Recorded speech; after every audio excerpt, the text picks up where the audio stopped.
मेरी कविता का नाम है मैं दोषी हाँ। हनेरियां दे खिलाफ लड़ना, सच दी तलाश करना, सोन सवेरियां दी उड़ीक करना, वहमां भरमां दा पर्दा फाश करना, जे ये मेरा दोष है तो मैं दोषी हाँ।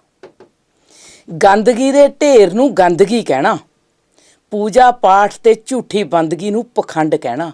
दुनिया दे असावेपण नूं काणी वंड कहना, लोकां दी ऊच नीच नूं जमाती वंड कहना, जेकर ये मेरा दोष है तो मैं दोषी हाँ। नंगियां लई कपड़े दी मंग करना, नंगियां लई कपड़े दी मंग करना, भुखे पेट दी भुख लई जंग करना, सुच्चे पानियां दी मंग करना, हक्कां लई दिन दुपहरे सड़ मरना, जे ये मेरा दोष है तो मैं दोषी हाँ। जे धरती ते पर्वतां नूं अपने कहां, जे धरती ते पर्वतां नूं अपने कहां, लोकां दे दुखां सुखां विच साथ उन्हां दा दवां, लुੱਟਣ वालियां दे हत्थों लुੱਟ दा साधन ना बना, प्रदूषण फैलाउण वालियां दा डट के टाकरा करां, जेकर ये करना मेरा दोष है तो मैं दोषी हाँ। जे मैं कपटी रूहां दे पसारे दा विरोध करां, जे मैं कपटी रूहां दे पसारे दा विरोध करां, राहू केतूआं नूं किस्मत दा स्रोत ना कहां, ग्रंथां विच लिखे झूठ नूं परखण तो मैं मुकरां, जे तर्क दी कसवट्टी ते परखना ही दोष है तो मैं दोषी हाँ, तो मैं दोषी हाँ। अपने पर्वतां ते रुखां हेठ हवावां नूं मानना, अपने धुप्पां ते छावां हेठ निੱਘੀਆਂ इछावां नूं पालना, सुखी ते सादी जिंदगी जिउण दी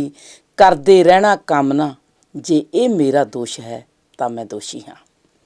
जो सिर फिरी कह के भंडदे ने, वो गल करन तो संगदे ने, वो जीवन जाच नूं छंडदे ने, वो सच दे दुश्मन रंभदे ने, कोझे बहरूपीए सप्पां दा रूप धर मनुखता नूं डंगदे ने, जेकर सच सिर फिरा है, जे ये मेरा दोष है तो मैं दोषी हाँ। गोरे कालियां दी दित्ती आज़ादी मेरे लिए अखौती ते फर्जी है, मेरा नास्तिक होके जिउणा मेरी अपनी मर्जी है, जे तुहाडीआं नज़रां विच मेरा हक ही मेरी खुदगर्जी है, मेरी खुदगर्जी जेकर मेरा दोष है तो मैं दोषी हाँ।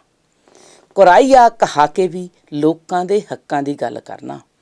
कुराइया कहा के भी लोकां दे हक्कां दी गल करना,